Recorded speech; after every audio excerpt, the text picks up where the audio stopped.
primeiro momento, lhe pediria para, ao ouvir o deputado Pompeu de Matos, talvez tecer alguma consideração sobre não apenas a prisão do pai do deputado Pompeu, mas sobre aqueles que foram presos na ditadura militar.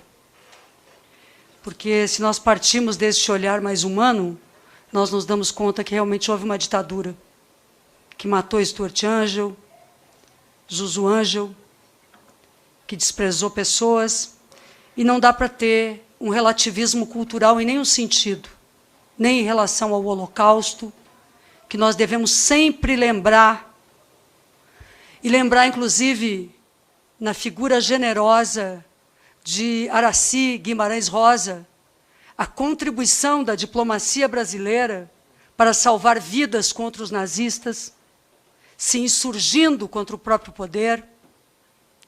Lembrar que nós temos uma Constituição democrática, e eu quero me dirigir ao senhor com ela na mão. O artigo 4º diz que as relações internacionais do Brasil são guiadas por princípios. E, na minha opinião, todos eles estão violados pelo atual governo. Eu gostaria que o senhor me apresentasse uma contraposição a essa convicção que tem, para que possamos realmente debater num nível político, institucional, entre a Câmara dos Deputados e o Poder Executivo e o Itamaraty, representado pela sua pessoa, não como alguém que comanda o pensamento, mas alguém que comanda, neste período, com responsabilidade que deve ter sobre isto, a política externa brasileira. O primeiro princípio é a independência nacional. Estamos feridos na independência nacional.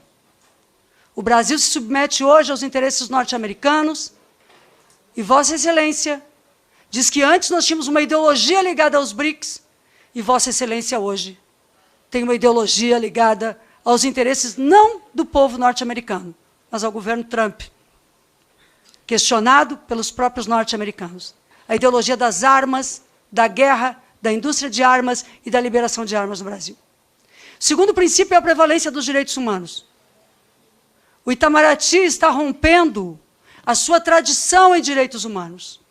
E posso dizer isto porque, ao assumir a minha responsabilidade, no período de governo, segui as orientações históricas na construção de direitos humanos pelo próprio Itamaraty, da qual nós devemos ter orgulho no Brasil.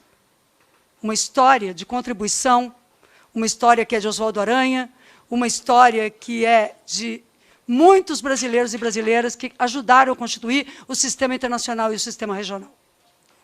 A autodeterminação dos povos. Vossa Excelência e o seu governo atacam os povos, atacam os governos, atuam no sentido contrário também ao princípio da não intervenção, fomentam guerras, atuam em regiões de conflito para ampliar conflitos, como no caso de Jerusalém. O Brasil sempre buscou a paz. O Brasil tem árabes e judeus. O Brasil tem todas as etnias, o Brasil tem a diversidade. O Brasil é um país multicultural, multipolítico. O Brasil hoje não respeita nem as suas comunidades locais, os povos indígenas e negros, e muitas vezes está sendo questionado por aqueles que veem que a transferência frustrada da embaixada já significava o fomento à guerra. A igualdade entre os Estados. Onde está a garantia do tratamento igualitário entre os Estados, quando há prevalência das relações submissas aos Estados Unidos e o apoio ao golpe na Bolívia? A defesa da paz. Onde está a defesa da paz, quando temos um governo voltado às guerras, solução pacífica de conflitos, repúdio ao terrorismo e ao racismo? Este governo fomenta atos e a violência. Este governo não produz a cooperação entre os povos para o progresso da humanidade, que é constitucional. Eu gostaria de saber se o senhor mantém a sua opinião, que registrou Alberto Fernandes e Cristina Kirchner como bandidos. E se o senhor acha que é adequado a um chanceler dirigisse ao presidente e à vice-presidenta eleita de um país vizinho como bandidos, que o senhor disse de esquerda, mas pouco me interessa a linha ideológica que o senhor queira citar, mas o senhor os chamou de bandidos. Eu quero saber se o senhor confirma as declarações do seu chefe sobre o ataque ao pai da atual alta comissária de direitos humanos, ex-presidenta do Chile, Michelle Bachelet. Se o senhor apoia o que foi o governo Pinochet, se o senhor continuará dizendo que o PT é um partido terrorista, e se o senhor tem provas disso, se o senhor tem provas disto, porque terrorista é quem tenta colocar bombas e um paiol de armas dentro do exército brasileiro, e isto foi o seu chefe que fez, quando, antes de ser afastado das suas funções militares. E, por último, eu gostaria que o senhor respondesse ao ex-ministro Calheiro. A pergunta dele não foi respondida. E a pergunta do ministro Calheiro é se o Itamaraty e o governo brasileiro está entregando documentos de brasileiros ao governo norte-americano para a sua extradição. E peço que a resposta seja objetiva, como a presença de um ministro de Estado deve ser nessa casa. Muito obrigado. Com a palavra, o deputado Júnior Amaral e o Paulo Teixeira precisaram sair por um instante. Assim que eles voltarem, nós daremos a palavra para eles. Mas agora a deputada Bia Kicis. 3 minutos. Presidente, senhor ministro, meus pares, eu fico abismada de ouvir, ministro, as acusações que são feitas. Só não fico mais abismada porque ela vem de pessoas que têm por hábito fazer esse tipo de acusação sem o menor fundamento. Porque se há um governo democrático, é este governo do presidente Bolsonaro. Se há um ministro que tem trabalhado para resgatar a honra do Ministério das Relações Exteriores, depois que o Brasil se tornou de gigante, se tornou um anão diplomático, é Vossa Excelência. E isso nós podemos conferir nos acordos que têm sido feitos. Nós podemos conferir nas viagens que são feitas e que o Brasil fecha acordos que há mais de 20 anos vem esperando sem nenhum sucesso.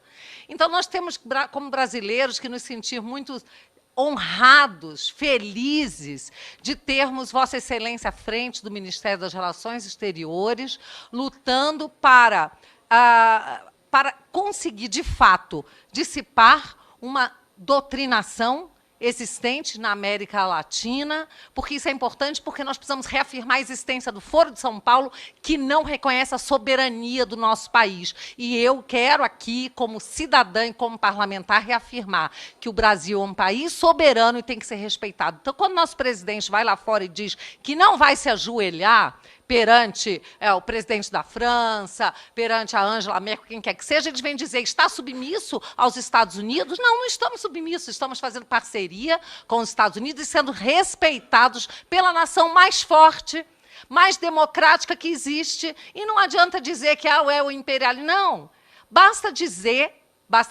que é para lá que as pessoas tentam ir para ter uma vida melhor.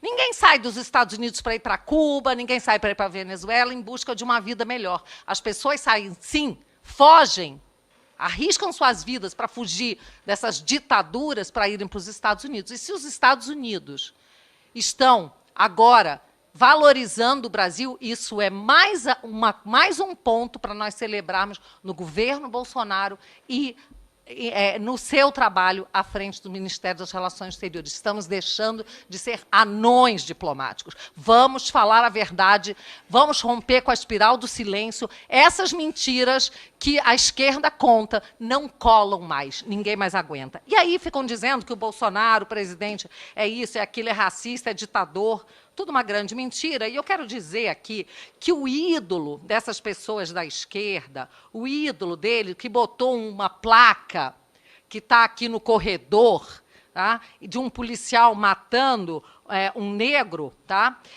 o cartunista Carlos Latuf, já foi considerado, numa publicação em 2012 de um organismo internacional, a terceira pessoa por favor, presidente, a terceira pessoa mais antissemita do planeta, atrás de dois outros racistas, porque antissemita é um racista, tá? Muito perigosos, como aqui, por exemplo, na lista, ele só está atrás, nessa lista negra, na terceira posição. Latuf publicou uma lista em seu blog, diz que sua colocação tem relação com um desenho seu publicado no Huffington Post, né? Ele aparece na terceira posição, atrás apenas do líder Mohamed Badi, guia espiritual do Partido Islâmico Egípcio, Irmandade Muçulmana, e que acusou os judeus de disseminar a corrupção pelo mundo, e do presidente iraniano Ahmadinejad, que já propôs em várias ocasiões riscar o Estado hebreu do mapa. Esse é o ídolo dessas pessoas que ostentam uma obra aqui. Presidente Bolsonaro não tem nada de racista, é um homem que não defende ditadura, ele defende a democracia a ponto de ser o primeiro presidente que não comprou esse Congresso nos últimos tempos. Ele mantém esse Congresso livre, soberano, respeita, por favor, presidente, para encerrar, respeita cada congressista aqui que vota a favor ou contra ele, nunca tentou comprar congressista, muito diferente dos democratas que ignoram a República, ignoram que os poderes são independentes e harmônicos, acham mais fácil comprar voto do que vir aqui e democraticamente lutar para conseguir que seus projetos sejam aprovados. Muito obrigada e parabéns.